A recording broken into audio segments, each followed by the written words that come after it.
नमस्कार, आप देख रहे हैं एफएम न्यूज और मैं हूं आपके साथ में शोभित पाठक। बुलेटिन की शुरुआत करेंगे इस वक्त की अहम खबर के साथ। कांग्रेस नेता पवन खेड़ा को दिल्ली एयरपोर्ट पर पुलिस द्वारा रोके जाने के मामले में छत्तीसगढ़ सीएम भूपेश बघेल का बयान देखिए, एक तरफ भारतीय जनता पार्टी जो केंद्र सरकार है वो राज्य में हमको डिस्टर्ब कर रही है कि हम ठीक से आयोजन न कर पाए। इसके लिए तमाम हमारे जो कार्यकर्ता हैं, पार्टी पदाधिकारी, उन्होंने कहा कि एक तरफ बीजेपी प्रदेश में छापे सरकार को डिस्टर्ब करने के लिए 3 कार्यालय में कल फिर से रेड डाला गया। अभी तक कांग्रेस ने हमारे नेताओं को छत्तीसगढ़ आने वो अधिकारी कर्मचारी की हालत में ही मेरे लिए पवन खेड़ा को विमान। देखिए, एक तरफ भारतीय जनता पार्टी जो केंद्र सरकार है वो राज्य में हमको डिस्टर्ब कर रही है कि हम ठीक से आयोजन न कर पाए। इसके लिए तमाम हमारे जो कार्यकर्ता हैं, पार्टी पदाधिकारी, उसके घर में रेड डाला गया। चर्चा की जाए। सरकार को डिस्टर्ब करने के लिए 3 कार्यालय में कल फिर से रेड डाला गया। अभी तक के उनकी जांच चल रही है। देखिए, एक तरफ भारतीय जनता पार्टी जो केंद्र सरकार है वो राज्य में हमको डिस्टर्ब कर रही है कि हम ठीक से आयोजन न कर पाए। इसके लिए तमाम हमारे जो कार्यकर्ता हैं, पार्टी पदाधिकारी, उसके घर में रेड डाला गया। सरकार को डिस्टर्ब करने के लिए 3 कार्यालय में कल फिर से रेड डाला गया। अभी तक के उनकी जांच चल रही है। वो अधिकारी कर्मचारी की हालत में ये मेरे लिए बड़ी चिंता की बात है। दूसरी बात यह है कि जो हमारे मेहमान आ रहे हैं, जो प्रवक्ता हैं, उसको रोका जा रहा है। और ऐसा कोई बड़ा अपराध नहीं है जिसके कारण से उसको प्लेस उतारा जाए क्योंकि उद्देश्य से भाग रहे, ऐसी कोई स्थिति नहीं है। इतना बड़ा कोई अपराधी नहीं पवन खेड़ा जी, वेल नोन पर्सनालिटी है, रोज मीडिया में आते हैं। तो जिसको कोई ना जानता हो छुप जाए, ऐसी कोई ऐसी शख्सियत भी नहीं है। लेकिन उसको वहां से प्लेन से उतारा जाना है, इसका मतलब ये है कि भारतीय जनता पार्टी इस महाधिवेशन से बेहद डरी हुई है। किसी न किसी माध्यम से इसको डिस्टर्ब करना चाहती है, असफल करना चाहती है। लेकिन मैं कहना चाहूंगा कि कांग्रेस के कार्यकर्ता और आयोजन समिति के सब साथी इससे और मजबूती के साथ उसमें डटे हुए हैं। और देश भर के जो कार्यकर्ताओं के जो संदेश आ रहे हैं वो यही है कि यह महाधिवेशन सफल होकर रहेगा। सर, प्रधानमंत्री जी के पिताजी के बारे में उन्हें कुछ शब्द कहे, लेकिन ऐसे तो सर राहुल जी के बारे में, कभी सोनिया जी के बारे में, ऐसे तो बीजेपी की तरफ से तो कई ऐसे शब्द आए। ये इतना बड़ा अपराध तो नहीं है कि आप प्लेन उतार रहे। और जहां तक कि भारतीय जनता पार्टी के लोग शुरुआत उन्होंने की, सोनिया जी के बारे में पता नहीं क्या क्या कहा, और राहुल जी के बारे में क्या क्या नहीं कहा, हमारे पूर्व प्रधानमंत्री मनमोहन सिंह जी के बारे में क्या क्या नहीं कहा। भारतीय जनता पार्टी की यहाँ स्थानीय के लोग, स्थानीय जो इनके पूर्व मुख्यमंत्री रमन सिंह, मुझे तो कुत्ता, बिल्ली, चूहा, पता नहीं क्या क्या बोले, राक्षस बोला, लेकिन हमने कोई कार्रवाई नहीं की। देखिए, एक तरफ भारतीय जनता पार्टी जो केंद्र सरकार। मध्य प्रदेश में नई शराब नीति लागू होने के बाद सियासत भी गर्मा गई है।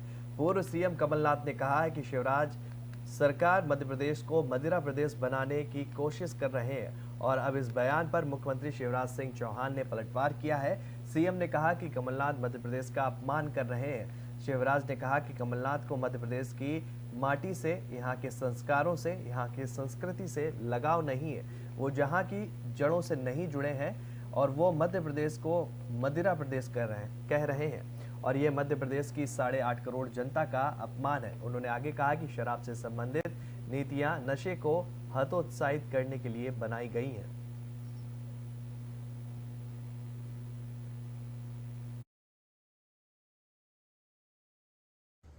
आपने उस समय फैसला किया था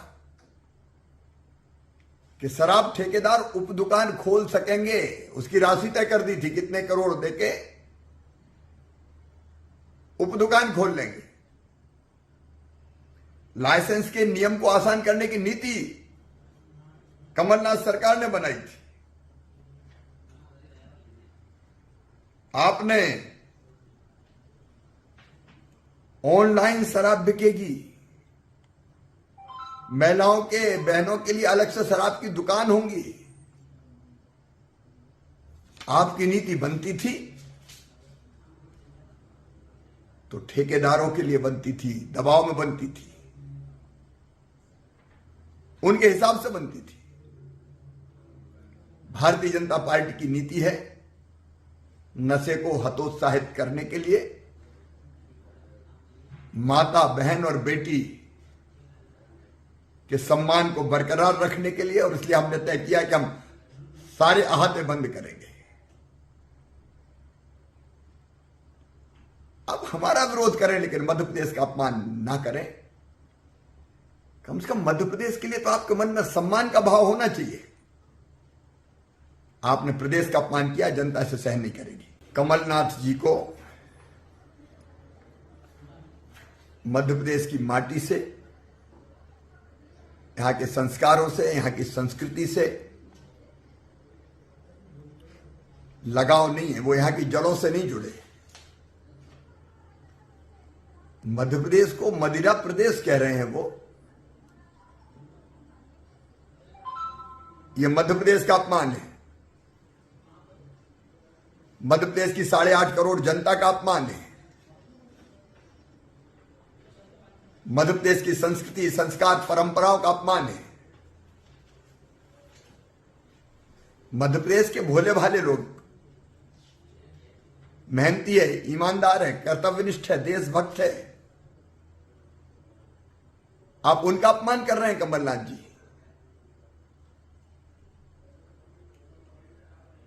मध्य प्रदेश की जनता को ऐसे आहत मत कीजिए। आपका विरोध हमसे है तो हमको गाली दीजिए। मध्य प्रदेश का अपमान हम सहन नहीं करेंगे।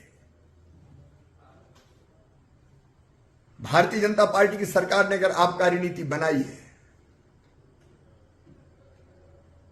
तो जन भावनाओं को देखते हुए बनाई।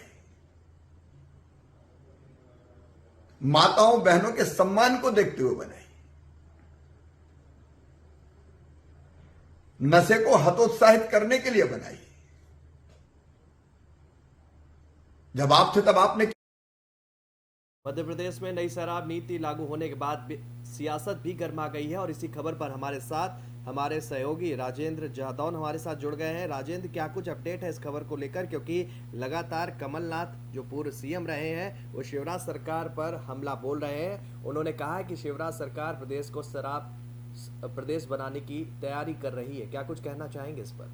देखिए पाठक, मैं आपको बता दूं कि सबसे पहले तो मैं आपसे ये कहना चाहूंगा कि आपने एक मशहूर शायर रहे हैं हरीश राय बच्चन, उनकी एक कविता है कि बेर कराती शराब। तो ठीक उसी प्रकार जो है मध्य प्रदेश की राजनीति में कमलनाथ और शिवराज का नई शराब नीति को लेकर द्वंद्व चल रहा है। हालांकि शिवराज की जो शराब नीति इस बार जो लागू की गई है, उस शराब नीति की अगर बात करें तो उन्होंने इस शराब नीति में आहते और बार बंद कराने की जो है वो सिफारिश की है और इसको पास किया गया है कि अब जो है भोपाल और मध्य प्रदेश समेत पूरे राजधानी में जो है अब अहाते नहीं चलेंगे। शराब व्यापारी सिर्फ दुकान से अब शराब को बेच पाएगा और अहाते बंद रहेंगे, क्योंकि अहाते जो है वो शराब की दुकान से लगे हुए हुआ करते थे और वहां पर लोग बैठकर पीने की व्यवस्था उनके लिए रहती थी, जिसके कारण कई दुर्घटनाएं होती थी, क्योंकि लोग शराब पीकर जब वाहन चलाते हैं तो दुर्घटनाओं का एक बड़ा कारण बनती थी, जिसको मध्य प्रदेश में शिवराज सरकार ने जो है बंद कर दिया गया।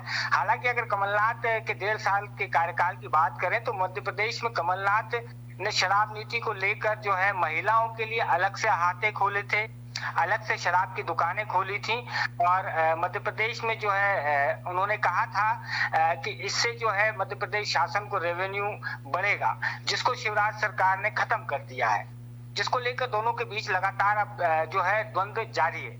बिल्कुल राजेंद्र, देखिए लगातार जो है दोनों ही तरफ से लोग जो हैं, पूर्व मुख्यमंत्री की अगर बात कर लेते हैं, वर्तमान मुख्यमंत्री की अगर बात कर लेते हैं शिवराज चौहान की, तो दोनों ही एक दूसरे पर आरोप लगा रहे हैं और कहीं ना कहीं जो सियासत है वो नई दिशा में जाती हुई दिखाई दे रही है। चुनाव को लेकर भी इसे देखा जा रहा है कि ये कोई भी मौका एक दूसरे पर नहीं छोड़ रहे हैं आरोप लगाने का। वर्तमान स्थिति में शिवराज सरकार की तरफ से क्या महत्वपूर्ण टिप्पणी की गई है इस खबर को लेकर?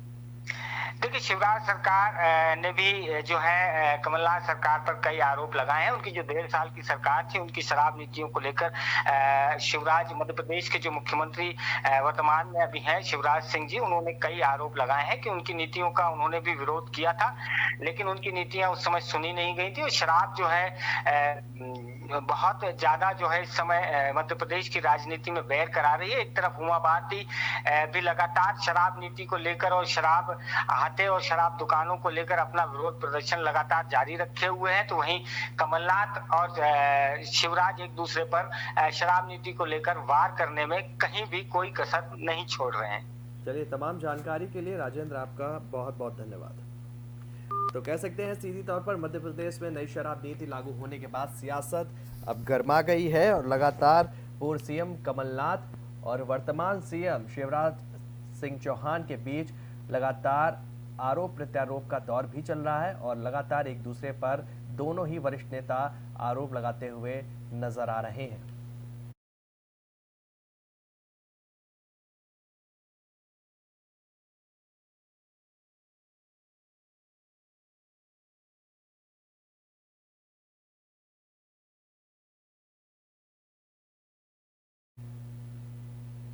और बढ़ते हैं अगली खबर की तरफ। विश्व भूषण हरिश्चंद्र ने आज राजभवन के दरबार हॉल में आयोजित शपथ ग्रहण समारोह में छत्तीसगढ़ के 9वें राज्यपाल के रूप में अपने पद की शपथ ली। हाईकोर्ट बिलासपुर के मुख्य न्यायाधिपति न्यायमूर्ति अनुरूप कुमार गोस्वामी ने उन्हें पद की शपथ दिलाई। विश्व भूषण को छत्तीसगढ़ के राज्यपाल के रूप में शपथ ग्रहण करने के बाद प्रदेश के मुख्यमंत्री भूपेश बघेल ने पुष्प गुच्छ भेंट कर अभिवादन किया और शुभकामनाएं भी दी।